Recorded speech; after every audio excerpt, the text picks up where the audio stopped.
This sign tells the truth about your legal rights and property ownership.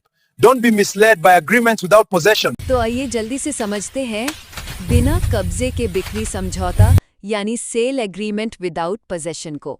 देखिए, property की deal में ये जो बिक्री समझौता होता है ना, जिसे एग्रीमेंट टू सेल भी कहते हैं, ये समझना जरूरी है कि ये बस भविष्य में बेचने का एक पक्का वादा है।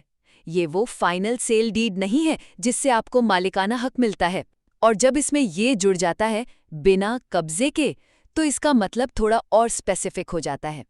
तो पहली बात समझिए, कानूनी तौर पर यह सिर्फ एक कॉन्ट्रैक्ट है, प्रॉपर्टी का मालिकाना हक नहीं। हाँ, ट्रांसफर ऑफ प्रॉपर्टी एक्ट का सेक्शन 54 यही कहता है।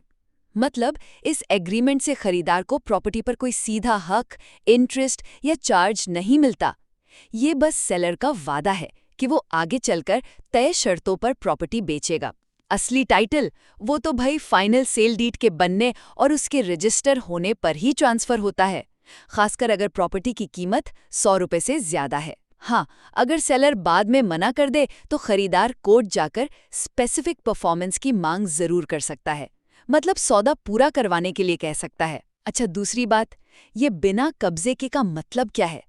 सीधा सा मतलब है कि भले ही एग्रीमेंट साइन हो गया हो और शायद कुछ बयाना भी दे दिया हो, प्रॉपर्टी का फिजिकल कब्जा, उसका कंट्रोल अभी भी सेलर के पास ही रहेगा। ऐसा अक्सर तब होता है जब मान लीजिए खरीदार ने पूरी पेमेंट अभी नहीं की है, या फिर सेलर को प्रॉपर्टी खाली करने के लिए कुछ टाइम चाहिए, जैसे कोई किराएदार है या कंस्ट्रक्शन बाकी है। और सबसे ज़रूरी बात, अगर खरीदार को कब्जा नहीं मिला है तो उन्हें आमतौर पर ट्रांसफर ऑफ प्रॉपर्टी एक्ट के सेक्शन 53A के तहत जो प्रोटेक्शन मिलती है ना, वो नहीं मिलेगी। मतलब जब तक फाइनल सेल डीड रजिस्टर नहीं होती, खरीदार के अधिकार ज्यादातर कॉन्ट्रैक्ट वाले ही रहते हैं, प्रॉपर्टी पर सीधा हक नहीं बनता। तो कुल मिलाकर बिना कब्जे का बिक्री समझौता भविष्य में बिक्री का वादा है, लेकिन कब्जा और मालिकाना हक तुरंत नहीं मिलते और फाइनल सेल डीड बनने तक खरीदार के अधिकार सीमित ही रहते हैं।